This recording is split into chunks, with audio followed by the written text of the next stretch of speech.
Esol 3 by J.N. Wdowski, copyright 2025. For your full enjoyment, be sure to read or listen to the end. Chapter 2. 2 days later. Dale on his mount finally reached the gates of Tregor, the closest Neethtons city to his human settlement. 2 Neethton guards stood on duty at the open city gates. They wore dark green tunics over chainmail shirts. Both had sheathed short swords, held spears in their right hands, and shields on their left arms.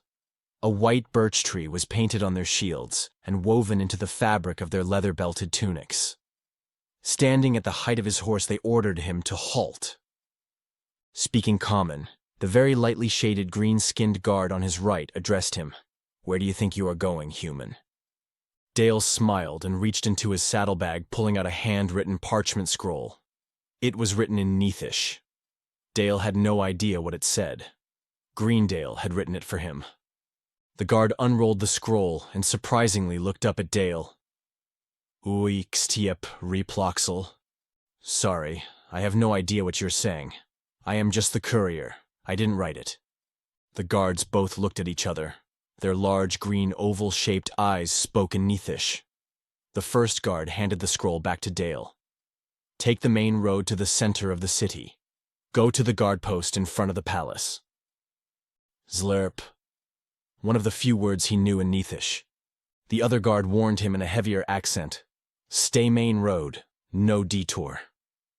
Dale gently spurred his mount forward, turned to the 2 guards, smiled, and gave them a cocky salute. No detours. The sound of his trotting horse on the cobblestone street mingled with the sounds of a city filled with shoppers and merchants. Many of the Neethtons ignored him. A few of the younger females walking by or passing in open carriages smiled at him with their eyes. Eyes, he had to admit, were much more alluring than Christine's. They all wore fine silks that seemed to float upon them, not truly covering or embracing their shapely forms. Lean, elegant creatures were the Neethtons, especially their womenfolk. The few humans that still existed would often fondly refer to them as elves, a term Neethtons, for some reason, took offense to. It was not long before the main road curved to the right and left encircling the granite and marble palace in the center of their city. 2 more guards stopped him again before the closed gates of the palace grounds. "Far enough, human." Dale automatically handed the scroll to one of the guards. "And no, I don't understand what it says." He answered before they questioned him in Neethish. The guard nodded at the other guard, who went and signaled for the guards behind the gate to open up.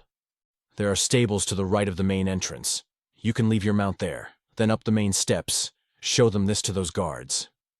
He handed the scroll back to him. Dale repeated his one word again, "Zlerp." The palace ground gates opened, and he again gently spurred his mare forward. He turned in his saddle to the guards, smiled, and gave them another quick salute. The district magistrate sat behind his maple wood office desk as he examined the scroll Dale presented him. Behind the Neethton official was their city banner, a birch tree with green leaves on a blue field. On both sides of the banner were glass medieval-style windows. Both were slightly cracked open to let in some fresh air. Even at this height, he could smell the Neethton baked goods of the markets down below. "Who is Greendale to you?" The official finally looked up at Dale. The armed guard that escorted Dale to the office stood at attention behind Dale. Dale was actually surprised they had not disarmed him. "They seem very confident I am not a threat," he thought. He answered the official, "He is my mentor. I studied under him." The official leaned back in his solid wood and cushioned armchair. "Yet, he never taught you Neethish?"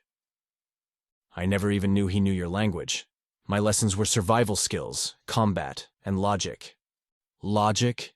Impressive. A skill most humans seem to have lost ages ago." The official responded, "Sir, do you have any information that I can return with for Greendale?" "We have not had any scouting missions to the old human ruins for ages. No real need to. Did you see these Zachary prints yourself? I did not. I am just reporting to you the findings of our local woodsman.